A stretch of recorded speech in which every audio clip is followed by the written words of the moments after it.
Call the meeting to order at 10:06. There is a quorum. I believe we have everyone virtually except Al, who's in the office. And we have all the board. Any staff absences need to be noted, Rui, or everybody? I can see everybody there, so I don't think anything's. Yep, everybody's here. Thank you. Well, my welcome remarks were short. I was just going to remind everybody, as Rui has mentioned, we are in practice recording, so everything is being recorded. So let's make sure to limit our discussion to something that we want to be out there forever. Make sure that we keep our little, maybe if we have any personal comments that don't have relevancy, keep them out of the meeting. Other than that, let's go into the approval of the minutes. They were sent out electronically. Excuse me. Did anybody have any issues with anything or anything needing to be addressed or changed? All right. If not, I'll entertain a motion to accept the minutes as sent out. I move that we accept the meeting minutes as sent out. All right. Thank you. And perfect. Laverne and Crystal, motion and a second. Any further discussion? If not, just to make it easy, if we could, as a board, raise our hands for aye, just so rather than all trying to talk, all in favor? Perfect. Thank you. Any opposed? That was unanimous. Thank you. At this time, are there any additions or changes to the agenda? Rui, do you have anything that you wanted to mention? No, sir. No changes. Does the board have anything? All right. If not, let's jump right into our director's report. And in my president's remarks, let me comment. Thank you, Amanda, for sending out the meeting and for getting us all on here and texting us and making sure that all of us tech challenged people are okay. All right. Thank you, Rui. Now you can go. Okay. We'll make sure we put that in there.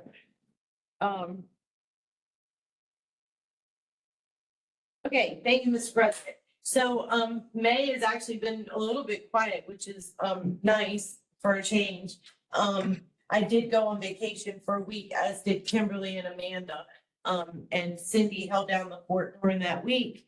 And the staff is getting very acclimated with the new work report system and the rotation for voter registration. And our plan is to hopefully be able to implement telework by June 15th, which is in the process. We wanted to come up with our internal procedures document for everybody to sign. So in addition to the one that we have to sign for the county or the state, and that'll just outline that, how they need to make sure they contact their supervisor and they're available during the work hours and things like that. So once that, Cindy and Kimberly are working on drafting that for us. Once that's completed, I'll provide the board with a copy. We'll get everybody in the office to sign all of those documents and then be able to incorporate teleworking through the month of June, July, August, and hopefully through the end of the year. Other than that, we've been just attending. The meetings were kind of light during May. Again, I think it was because I was off for that week, and so were the two of them, and then also it slowed down some. So that's a good thing. Coming up, we have that big operational TTX that we are that I developed with the elections group and the CTCL, which will incorporate all of the agencies that we use on election day that we partner with for elections to be successful. Every agency will be in our building. I think we're having over 100 visitors. The board's more than welcome to come for the entire event or just stop in, but that's June 4th. There's also 9 or so other jurisdictions that are coming because they're coming for several reasons. For the practice, the same thing we're doing. So, the preparedness for the 26th election cycle, but also several of the other jurisdictions want to mirror what we do with our command center in Towson, how we use we have the operations center here, and the law enforcement, the partnership we have with them.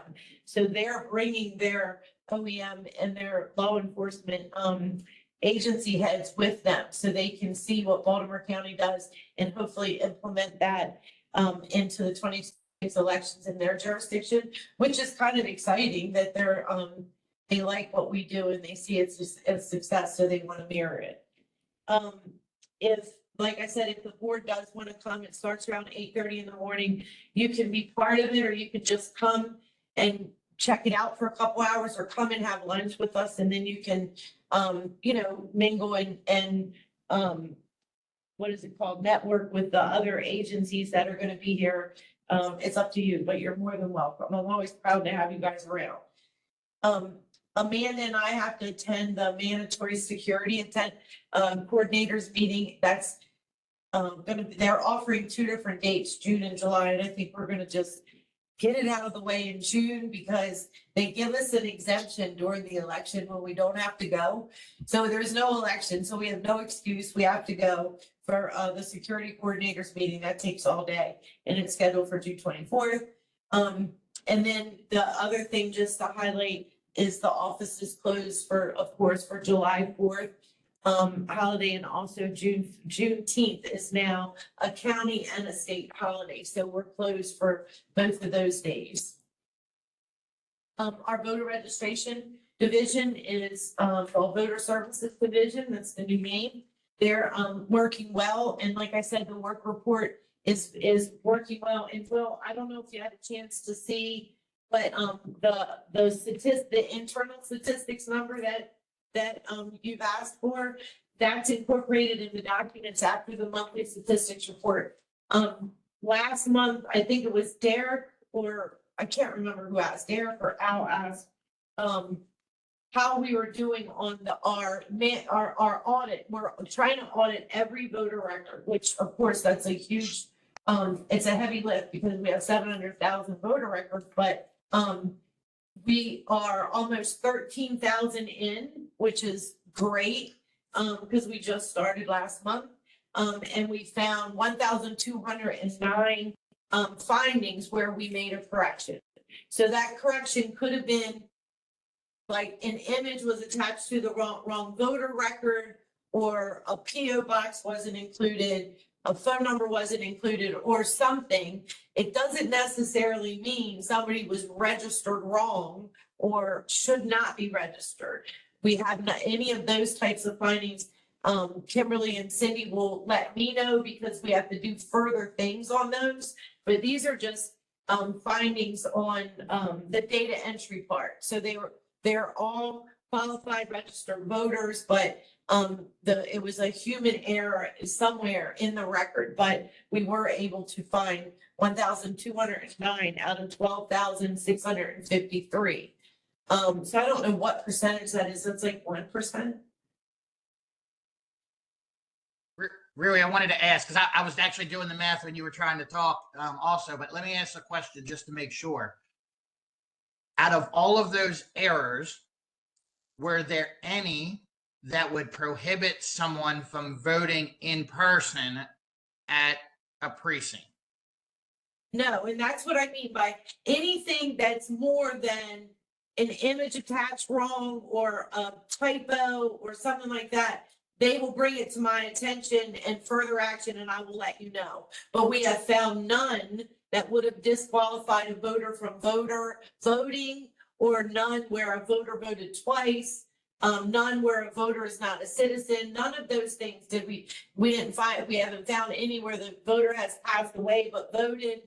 None of those things were found. Yeah. So I'm not saying they will be found, but can you, because I love to hear numbers like that. So can you put those numbers just on maybe on a spreadsheet and list all those categories that you just mentioned, so that we can show the people that question us, and actually not even show them, but actually get ahead of it. Maybe it's something that we could put on, because the conversation we had with Kate before is, we would love to have data available on our website that we could push people to and almost brag about how good the system is. yeah. And I know it takes a while Okay. for OIT to put that up there, and maybe it doesn't go on the website, but maybe there's a document that we can share, get ahead of people and share it with the Kate Sullivans and the others. I know they're not bothering us as much, but some of the other individual groups, so that we can say, look, we did an examination of this many records, and eventually we'll get through all of them and list those categories that you just mentioned and say, we didn't find any that had a dead person. We didn't have any that had this, this, and this, and put those categories on there so that we can show those categories are zero. Okay, let me talk to Kimberly, Cindy, and Ron and Rita and figure out how much more work that would be for. So right now they're noting when they have corrections in the work report, and then that's how Kimberly is able to come up with the totals.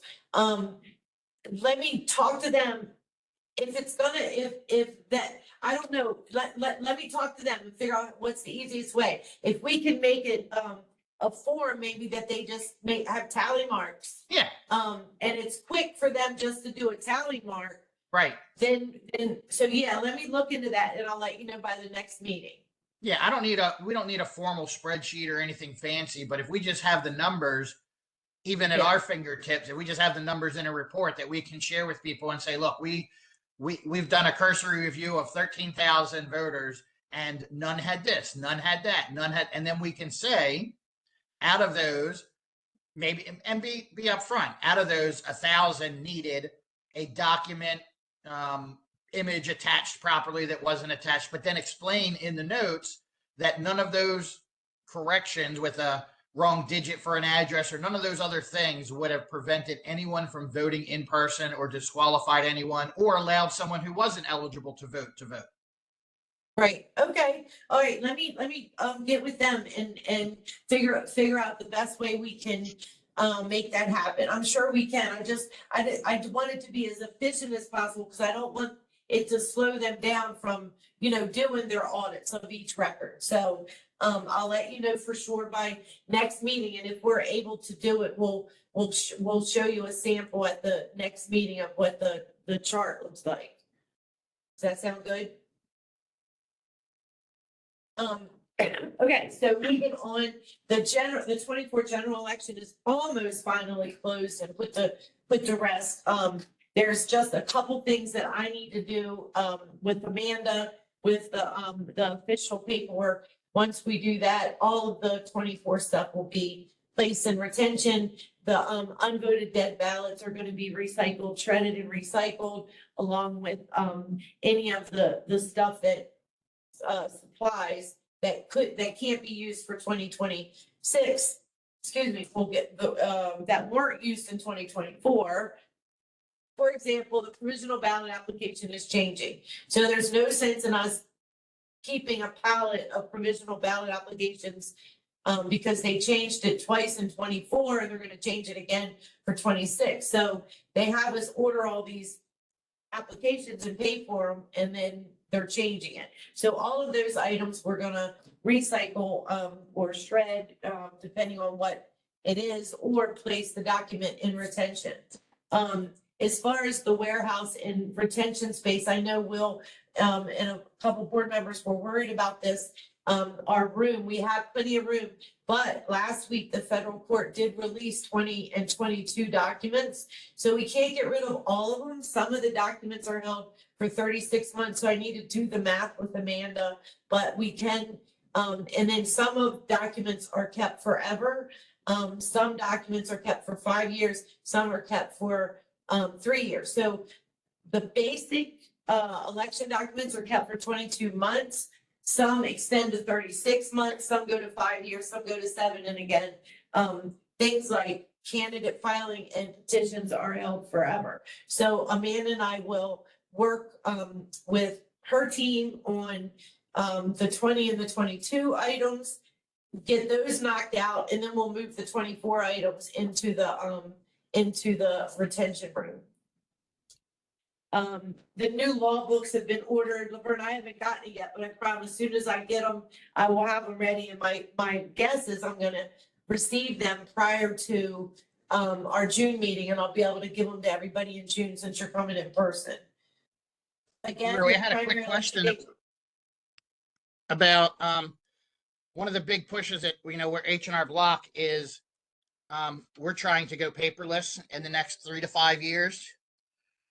We're putting everything in the cloud. Now I know, like when we do the audit, that gets sent and they upload the images of ballots. But just out of curiosity, some of those documents that you said you had to keep forever, do you think they'll ever get to a place where they'll be scanned in and saved as opposed to I actually think, keeping but the not paper? yet.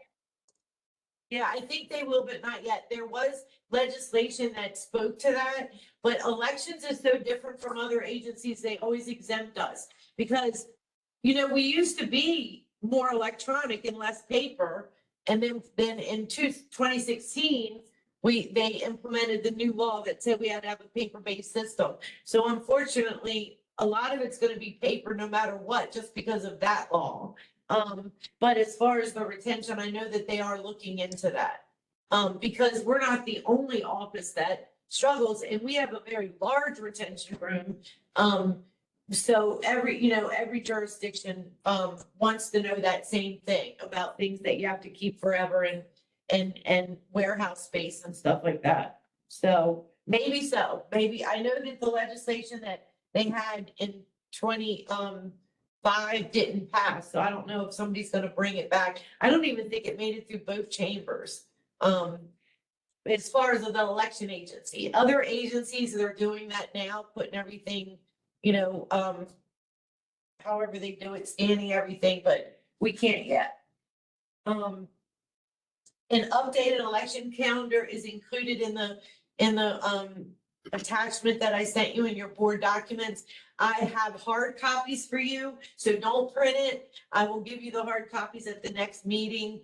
And then I will also give you an outline of when I recommend us to do different things so that everybody can plan ahead for 2026. So now that the primary date is set, I can look at the election calendar and I know 8 days prior to early voting, we have to at least have 1 day of canvassing. I know that 45 days before the election, the ballots will start being mailed to the ballot box team and all that. So I will come up with a easier at a glance schedule for the board to look at. That'll show you when I expect us to probably be canvassing before and after the primary and before and after the general in 26, sorry.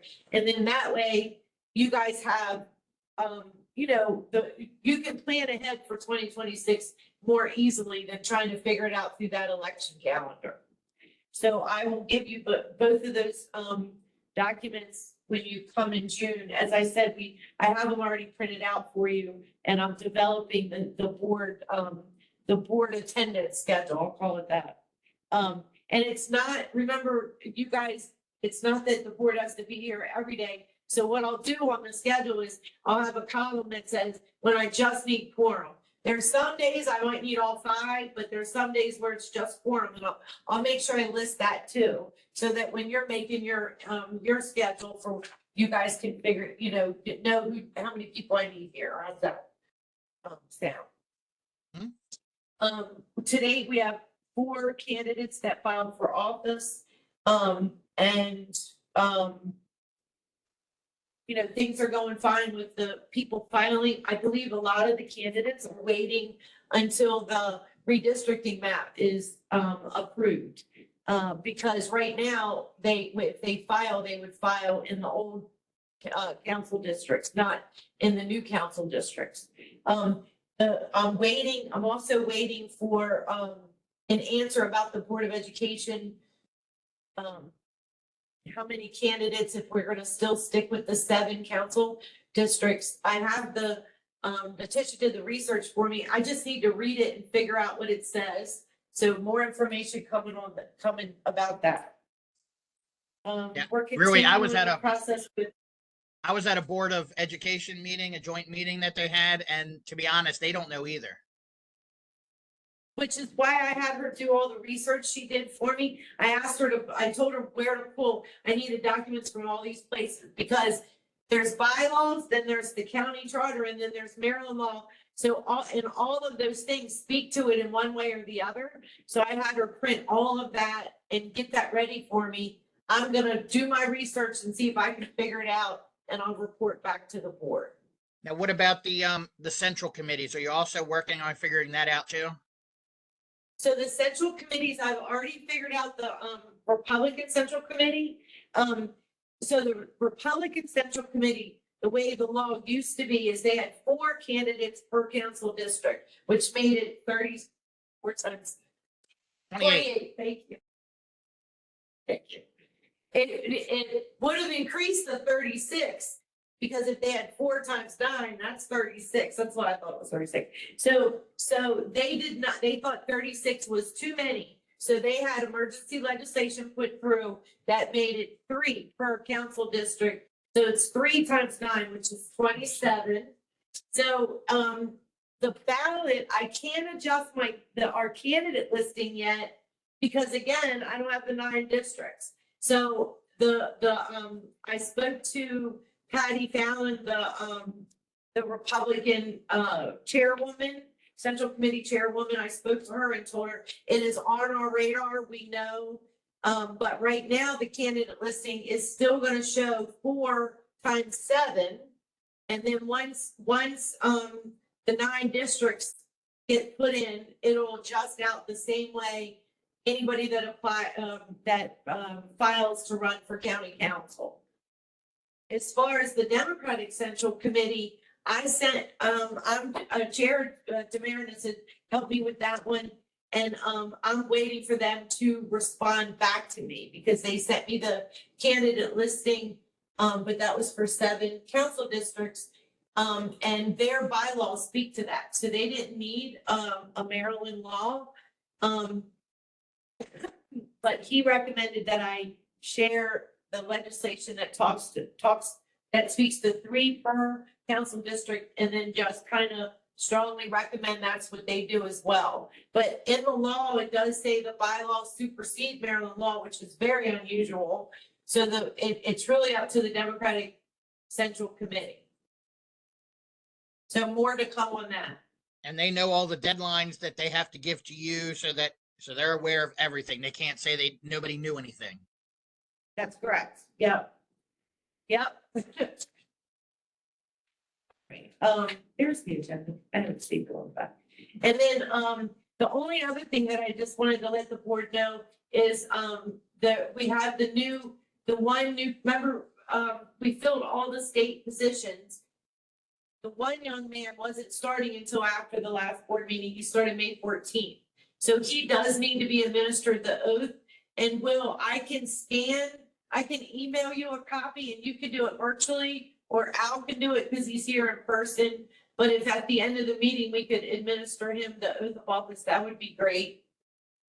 I'd So love let for me know Al. what you want to do. I'd love for Al to do it if he wanted, if he could. Fine. Okay. All right. Thank you. And Thank you, then Al. The county position has been filled as well. And the person worked for us during the 24 election cycle through the Kennedy staffing, through the county staffing agency, Alex. So Alex will be joining us June 9th to fill the county position. And that position, we are designating it as our customer service reception front desk welcome person. So they'll be permanently stationed there rather than rotating staff members up there. And she's very excited to be coming back to join us. And she already knows how hard it is because she worked through the entire general election. And I'll tell you, she was one of the few people that were helping unload trucks at 2:30 in the morning. A lot of our staff and our team members kind of sizzled, got tired and walked away or whatever, but she was right out there with us. So I think she understands, sometimes it can be difficult. So we're excited to have her back as well. And other than that, we'll wrap up my report. I welcome any questions the board may have. Yes, Rui, I had a question about the telework. So are there a certain amount of days that the staff can telework? Well, what we were gonna do, so the governor's executive order for state employees, I think it said 3 days a week. Mhm. I can't remember exactly what the executive order said. Now, we are exempt because we're considered critical infrastructure. So we're exempt from having to always do telework, but it says that telework can be offered at the discretion of the agency head. My plan is to start out with 2 days a week and let's see how that goes. Okay. That's my plan. And when somebody first starts, is it a probationary period before the telework begins? You know what, Derek, I didn't think about that, but I think there should be. Yeah. I think that there should be maybe, I don't know, 90 days or 6 months. That's what we I do. need to look at the, I I think was the like, that's what state we do too, requires, because we will start them, but it is until they are proficient in their job, then the telework begins. okay, So they'll have something to Okay. do while they're home, you know? okay. Well, that, and maybe we need to add that to our internal policy. First, Kimberly, if you don't mind, look on the one that we signed for the state and see if it speaks to probationary employees. Whether it does or doesn't, we're still gonna include it in ours, and we need, let's use the word at least 6 months. And because, I mean, somebody might not be trained and ready to telework, like you said, there might not be enough work for them to do at home. Okay. And just because we're implementing telework, not everybody in the office is gonna be eligible for it. It's up to their supervisors are supposed to let me know whether they've satisfactorily maintained the standards of our work report log, their attendance, how, if you can do what we need you to do when you're in the office, then we can trust you to do what we need you to do when you're not in the office. So, it's up to the supervisors, then they were gonna bring it to the management team, their recommendations, and then we'll make a final call on who will do the teleworking. And to start out, it'll just be state employees, and then by the end of June, we'll try to incorporate the county employees as well. Okay, and do you all have a mechanism in place to track if the performance or the standard that you have now in the office is still being maintained? Or will So you? that's what that work report that Amanda and Kim Gotcha. developed. So it's Mhm. like a smart sheet, and then they enter daily what they do, and then, at the end of the week, they give a summary for the week. And then the supervisors are responsible to daily check in and with their team in the morning and the afternoon, and then review those reports. And if the performance, is reduced, then they'll be taken out of the telework cycle. I just think teleworking is a good thing, and I think if it's monitored well and people can do well with it. Thanks. You're welcome. I thank you for that. That's two very good ideas. Especially the new people. It doesn't make sense to put them in the, and I think there might be something in the state policy that speaks to probationary employees. I think it gives you when they're eligible, but that doesn't mean that they have to be eligible right then. It'll still be up to, but let's at least add that in our thing. Thank you, Derek.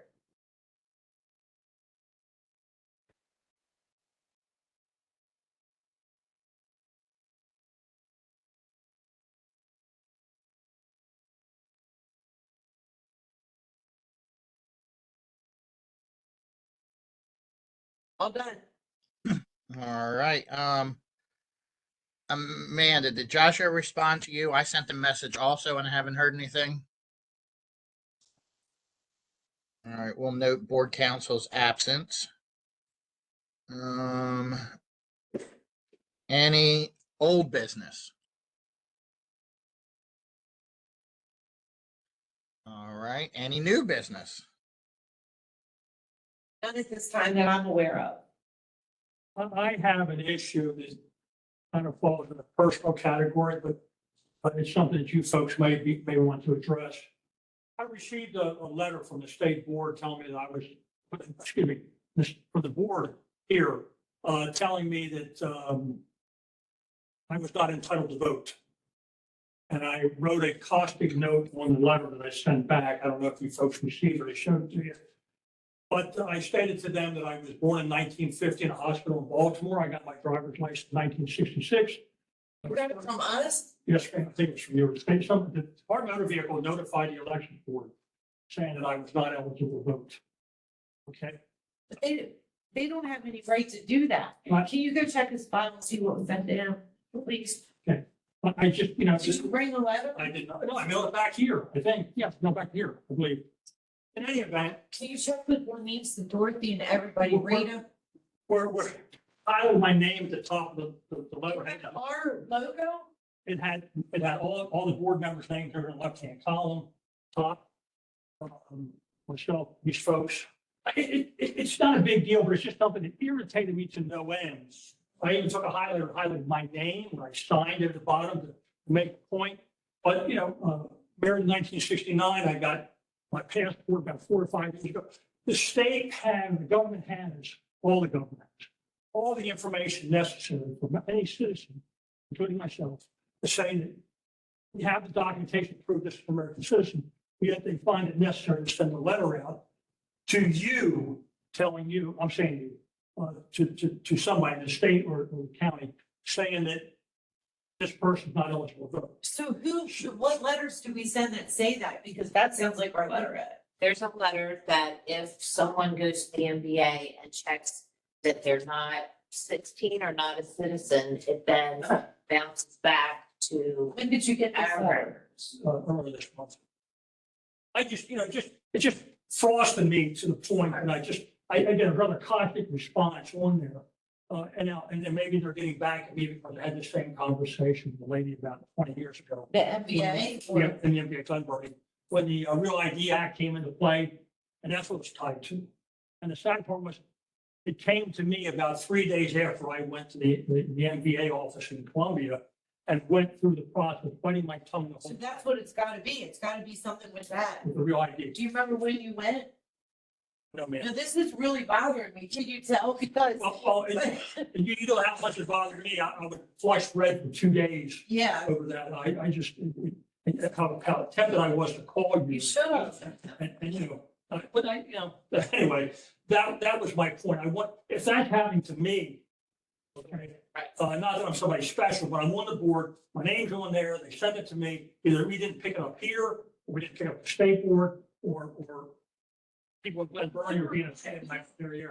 Okay, so when we get those documents from those various places, the state board requires us to notify all of the people on that, on the list. Would you We're not rather- allowed to like go through and say, oh, we're not sending it this person or that person.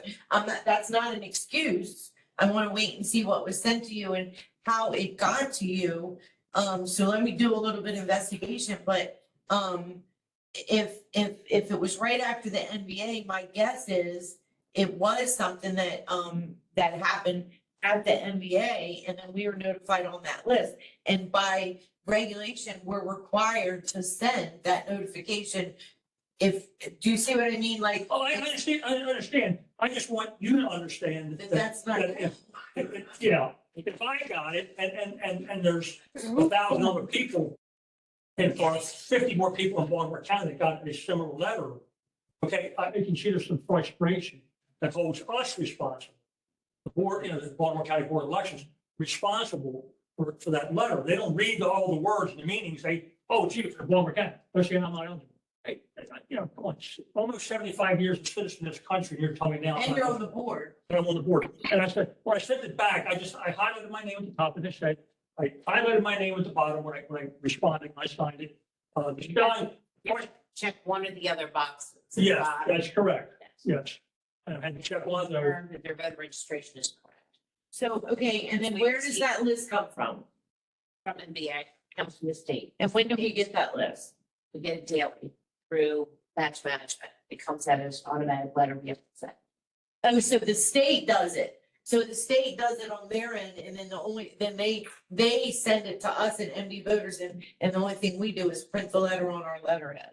So it is the state, you're right. The state board sees that list. We don't see the list. We just see, but I'm gonna figure it out and. But you see, Yes. you see my name. Well, And- and the and state not- board's made quite a few errors like this. There's only They one send around those- the alley in the United States. Well, they sent the postcards They just to do. the wrong people during the, general election. They sent voters that we canceled their registration a year ago, got a letter saying, do you want to vote? So the state board's made huge errors. Not saying you don't make errors too, but we don't make errors like that, I can honestly say. But, it might have been a glitch because there was a problem with the ERIC report this past month, and we had to send like 4 emails, so they got us that listed. So, I have a question. no, This is Crystal. Kim's got it, but if you had to check the box, that's what it was, and that comes through batch management, which means the state board generates the list and does all the back end work, and then the only, we can't even tell who it is, it's just numbers. I want my frustration. It's a When your letterhead, check. Your own name. Now I'm gonna take the opposite position. If all it requires me to check a box that says I'm an eligible voter and send it back, and you're gonna take my word for it. If I were someone who wasn't registered to vote and got that, or wasn't eligible, and I checked that, are you going to accept that as gospel and make sure they're on voters? If they signed it, yes, we have to take whatever they say. Just like a voter registration, if And somebody. they just take what they say. Yeah. Yes. My spelling is not always the best. So what it is, did you go to the MBA? I went to the Columbia. Did you check? So what it is that on all the screens that come up on that automated system, one of them says, I'm eligible to vote. If the person at the MBA doesn't click it, the state board gets a list that then forwards to all the counties, and we don't go through the list. We're Do you have required a to send copy of the letter that he got? But then there it says it came from the notification. I have Yes. a question and a comment, Mrs. Crystal. So I My recently, comment- my No, comment- this is Oh, there you go. what was on, oh, yeah, it is. Yeah. And nobody, why wasn't I told about that? Who attached this? I need to know. I need to know who attached this, when it came in, because I should have been told about that. I'm sorry, Crystal. no worries. So I just wanted to, I guess, clarify like a point in the process for the MBA. So for the real ID, when you go to like make any changes, the person, because you used to be, when you went to go get your ID updated, you the customer or the resident or the person obtaining the ID used to be the one that would be pressing the buttons. Now the MVA person is pressing it for you, but they have a screen in front of you and they ask you, after they have verified your ID, your birth certificate, your residency, all of that, when you go to the desk to sign your name on the actual license, they ask you, are you a citizen? And they press the button. So you have to verbally acknowledge it. So there could be an error on, the part of the person sitting at the desk that clicks the button on behalf of the person, which is the change And that I that's what- noticed in the process versus when you used to go make changes to your driver's license, you would be the one that would they would have a dual screen and you'd be the one pressing the buttons. But this time around, they are. So that's something I think is worth, maybe the State Board of Elections needs to explore with the MVA, the process of human error, because now that voter registration is automatic, if you want to be registered, they also click your party affiliation. So they ask you to look at the screen and say, is everything correct? Do you want to make any changes? The one thing that I also noticed, because they made an error on me on my address. So when I went, I have a physical address, but then I have a mailing a mailing address, which is different from my physical address. And so they made a mistake last year on my physical address. They put it as the mailing address, and I had to call and change, like, no, because I got something in the mail from the Board of Elections that says, did you recently change your address? And I'm like, no, I didn't change my address. But the MVA, whoever was doing my changes, they got confused on my mailing address versus the physical address where I resided. So that is I think, something that needs to be explored, because let's just say people aren't checking their mail, they aren't paying attention. For Al, for example, let's just say somebody, sometimes we think it's junk mail and we don't open it. And then election day comes around, and because you didn't respond, maybe you got kicked off the voter rolls, or your address got changed erroneously and you didn't know. So the state board should probably explore how, the way that they can double and triple check to make sure that there's no human error happening on their side when it comes to people's registration. That's all. Yeah. No, I agree. And I didn't realize, Crystal, the process had changed that much. But this letter does say that MDA reported that you selected that you do not meet the qualifications for voter registration. So my guess is you're right. The person that was processing Al's stuff hit the wrong button, which caused him to get this letter. But the one good thing is, just because we got that list, that does not remove them from the rolls. The only thing that would have removed them from the rolls is if they sign that I'm not certified, and they sign and send it back. Otherwise, the person stays on the rolls, and I just verified that by the letter. So that's the one good thing. But I understand why the state board and the MVA think this is a good idea, but I don't agree that somebody else should make the selections and then you're dependent on reading a summary screen or whatever. I don't agree with that. So yeah, I will reach out to the state board. And I mean, I don't know how successful we'll be, but we'll reach out and let them know.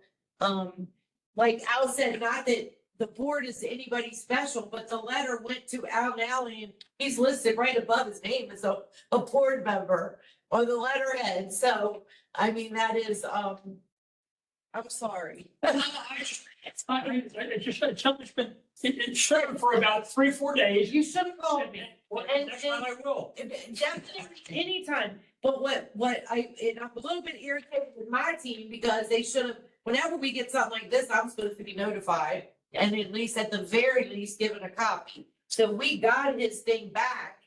They didn't notify me, so he blindsided, you know what I mean? Like, I could have looked at this and called him and said, oh, wow, or whatever needed to happen. Not that we didn't need to have this discussion, but I apologize on 2 counts. One, that the letter went out, and 2, that nobody told me that we've received this correspondence. Well, what really blindsided me is if I sent it back and they'd given it to you, and you didn't recognize that I was on the board. Well, and why didn't they? Like, that also just blows my mind. The original had it live, and I tried to make a point. You were in our office, you guys were all in our office like 50 days last week or last election. So anyway, I will look into this, and I'll let you know, Crystal and everybody, I'll let you know what, if I get a positive or what kind of response I get from the state board.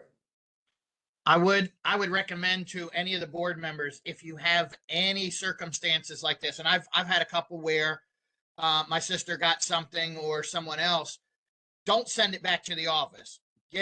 Call Rui immediately, and she will respond to it, and it'll number one, it'll make sure that it gets there. Let's say hypothetically, Al, we know how the mail is, that you mailed something and it never even made it back here. Then we couldn't even see what the letter was or anything. So anything that we get or that friends and family make us aware of, I'm sure, Rui, you would prefer to have it. That way you could kind of have the document in your hands and address it sooner than later and see if there's something that could be done. Yeah. She'd rather not be blindsided by me here. Well, I don't think, just like you guys, I know you don't ever want to be blindsided. So like when stuff happens, I want to tell you all. So, Right. so I mean, I'm the same way and I tell the team that all the time, please let me know because we can always figure it out. There's always a way to figure it out no matter what it is. That's not perfect. Everything is figured out. Yeah, Okay. exactly. I'm sorry, I've said my piece, that's all. Thank you, Al.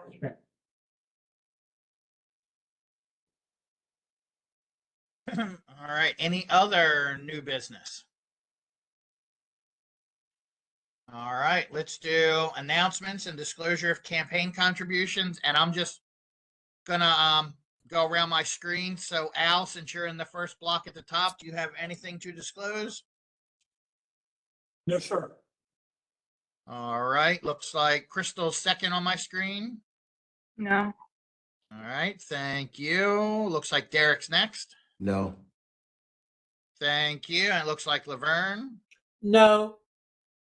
And I'm last. I also do not have anything to disclose. I have nothing. Do you want to, Rui, do you want to do do you want Al to do the administration of oath now, or? So it's up to you. You can adjourn the meeting and I can go do you want to meet them? Do you guys want to meet them? If It everybody's won't okay take with that, long that would be nice. Okay, and then Al could do it. Okay, give me 1 second.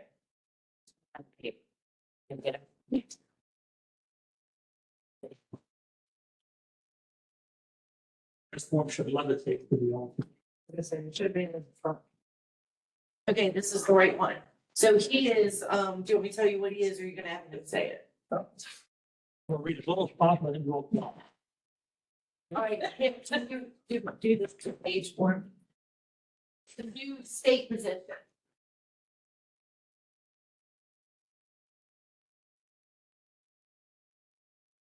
I had plenty of practice for the election. Yeah, you did. You want to go up there, that way everybody can see you.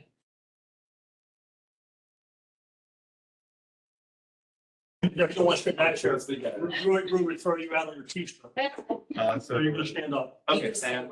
Here's what we're gonna read to you, you're gonna respond back, okay? When I say I, you're gonna put you say I in your name, okay? And down here, your position, is that correct? Yes. But I want to give Roy back some before we do that.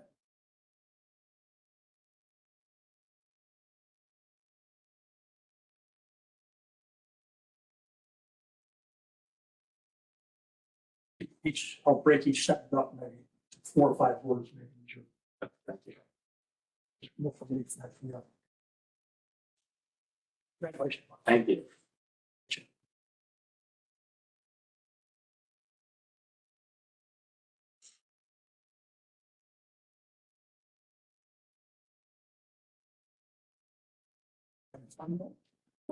Yeah, the weather is it's been raining ever since I got here. It's actually kind of put a roof over your head. Yeah, that's great.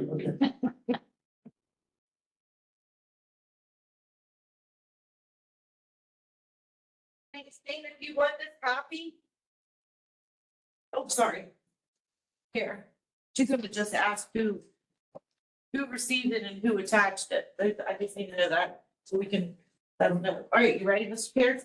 I didn't introduce you to anyone. Okay, so this is Terrence. You're gonna have to say your last name. Francis. Trent, thank you. And this is Al Nally, board member. You know, these people on the screen, we have Crystal, Francis, Cody, and Will Fuhrer, he's our president. And then Derek Mason, our vice president. And Laverne Gaither is our secretary. That's Laverne, and this is Terrence. Derek, I caught that. I mean, Trenton, I have called him Terrence before I hired him too. I'm so sorry, I gave you a brand new name. Is it Trent in the first name? Yes. Yes, don't listen to me, Al. I think it was Terrence Trent. I believe.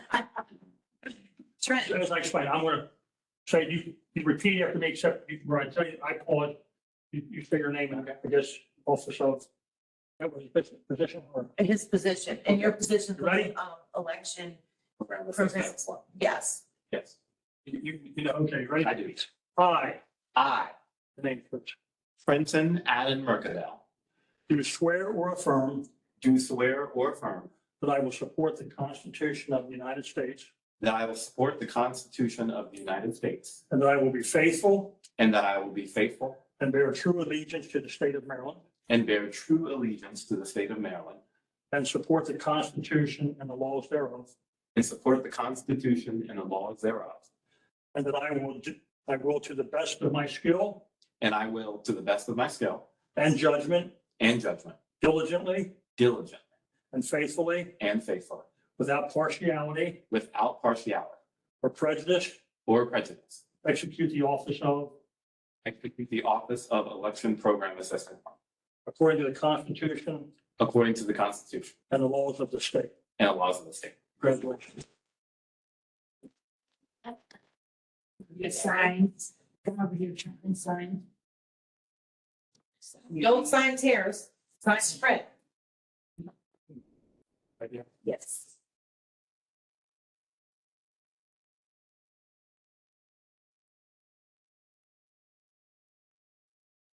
He thinks he's John Hancock. He's taken 3 lines for what. Thank you, sir. Thank you. I've seen many of his signatures before.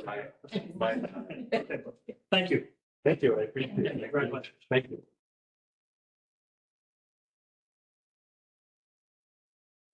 Yes, thank you. Oh, okay, you stay up for my apologies. How much more? And I took a few lines to write that. You still didn't see it? Okay, Kim just got Al back for me. I appreciate that.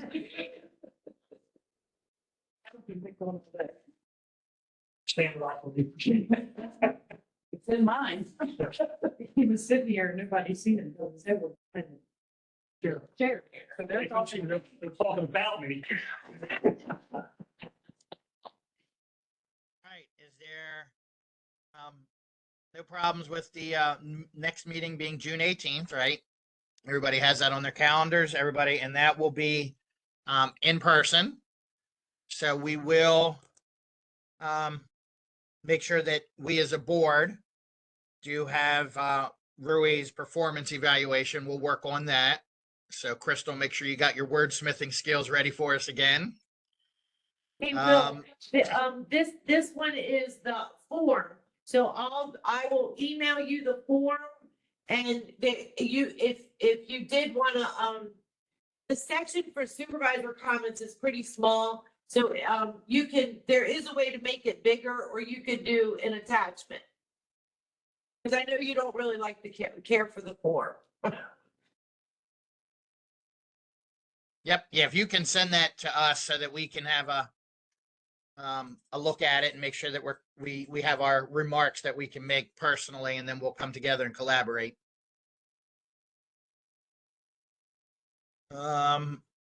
Anything else needing our attention? No late canvassing, any ballots, nothing coming in? Not this time. Nope. All right, I don't think we have anything for a closed session today, right? Nobody has anything? All right, then it looks like 10:59 on my calendar, on my clock here. I'll adjourn the board then. Thank you Motion. all. Remember, June is in person, so June will be in person at the office. Okay. And we adjourn the meeting. Second. All in favor, hands again? Perfect, thank you. All